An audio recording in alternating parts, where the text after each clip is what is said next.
What's up guys, welcome to another video. Today let's talk about an exercise that I like to do with my horses. It has a way of fixing a lot of my problems. It's something that I promise that if you try this out right now, it's going to really improve a lot of stuff around what you're doing, no matter what is your primary discipline. So if you're ready, let's get after it.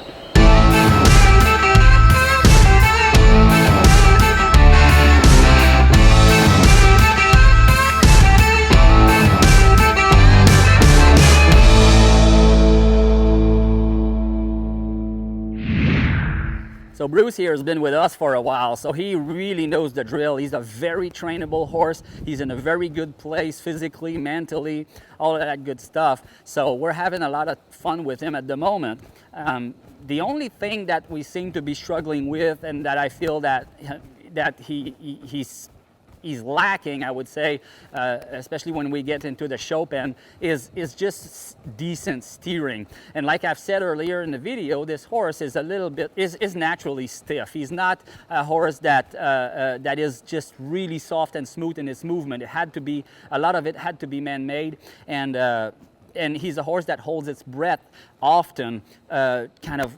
You know, I've gotten through all of these drills and exercises, you know, the brace out of him. He's very confident in all of his aspects and very good at all the transitions, but I can still put him through situations that, or situations sometimes will kind of get his you know, his natural stiff way back into play. And so one of the things that I like to do the most with him, and that I feel that I need to work on the most with him, is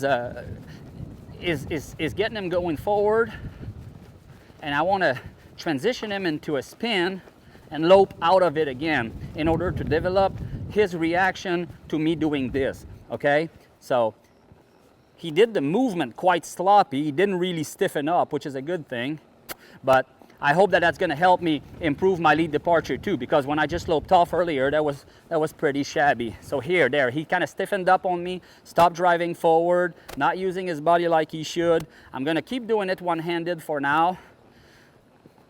So there we go. See, I had him where I want him here. Lope off. Much better lead departure.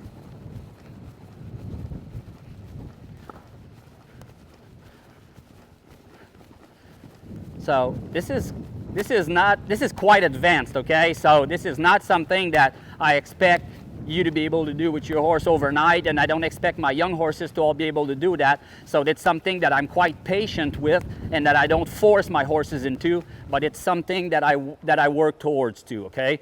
This time his hind end came into play a little late. He kind of stiffened up a little and kind of quit moving forward, then kind of got back into doing it right. And so it wasn't terrible, but not perfect. There he loped off, not thinking inside enough, not pushing through that diagonal, okay? And that is often a byproduct of, you know, the more that you say, hey, the more that you work on your steering going that way, the more it makes the horse wants to go the other way, okay? So, but for now, we're gonna just keep doing our drill until my horse is doing, you know, is moving the best that he can and channeling that energy through his diagonal in the direction that I want to go.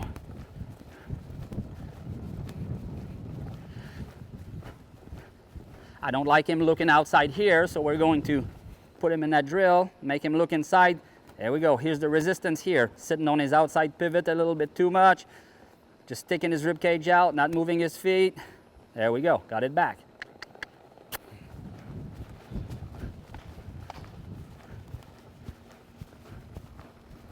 That was a better turn, but he didn't quite finish it. So we're going to go back into our exercise here.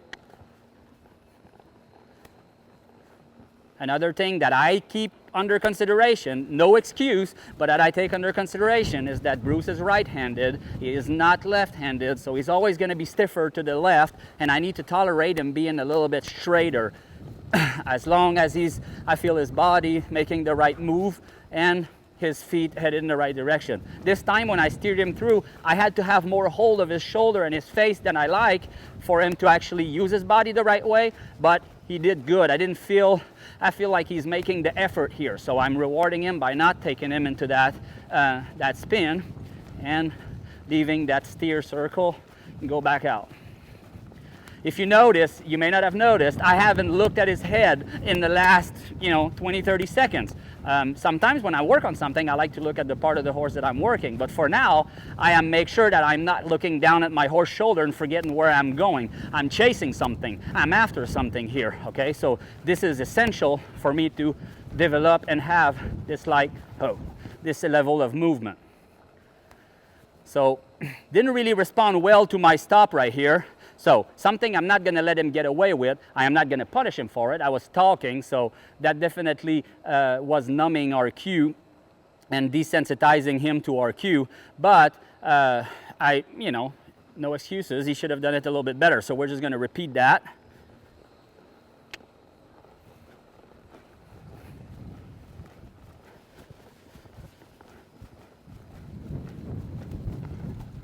Better.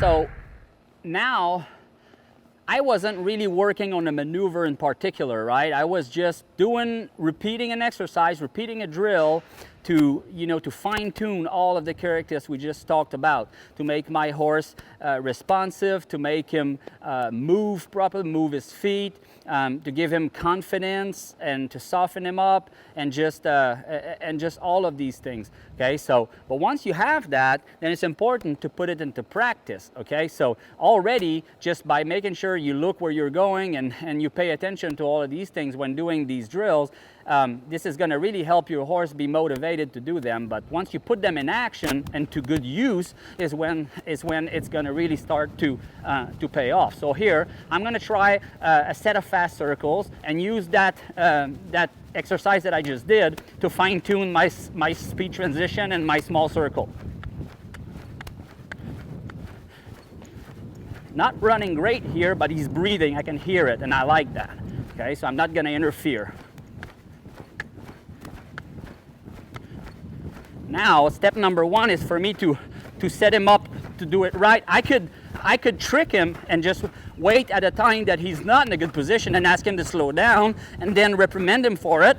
So to say, hey, you should have been paying attention. And I may do that later. For now,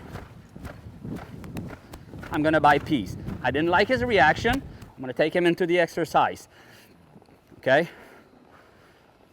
I've had to repeat this a lot until I could use it as a training tool. If I would have wanted to do that right there, and I would have used my hand on him and he would have just braced and stiffened up and whatever, then what I create is a negative apprehension of that speed transition, okay? So that's why that I said earlier, if you don't have an effective working tool, an exercise, then you're not able to work on these to bring your horse to the highest level of confidence possible, okay? So very important to do your homework. All right, I'm just going to try it again.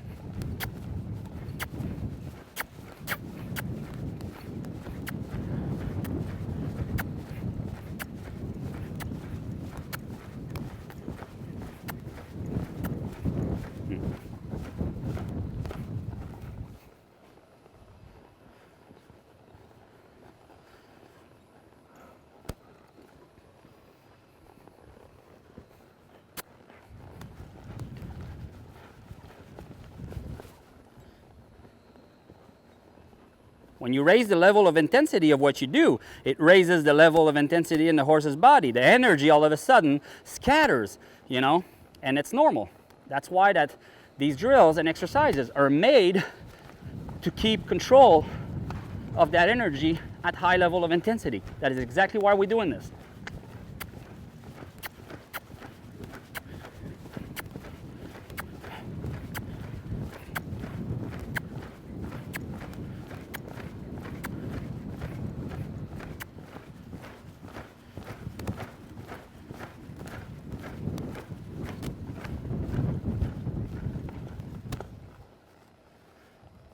Okay, so everything was working very good. He was starting to be, more responsive to my cue. Then I felt that he was running the circle a little bit low on the shoulder, not really driving from behind, not really holding himself. And so now I felt that it was time for me to help him just kind of approach that maneuver a little bit better, so that when I ask him, he's a little bit better position and not having to make that extra effort. So as he's getting tired, I don't want to be getting into a vicious circle of, of me against him, and I always want to try to keep, keep helping him to the best of my ability to do it. And for now, this was instinctively what I felt was time to do in order to, to consider this a win. Now,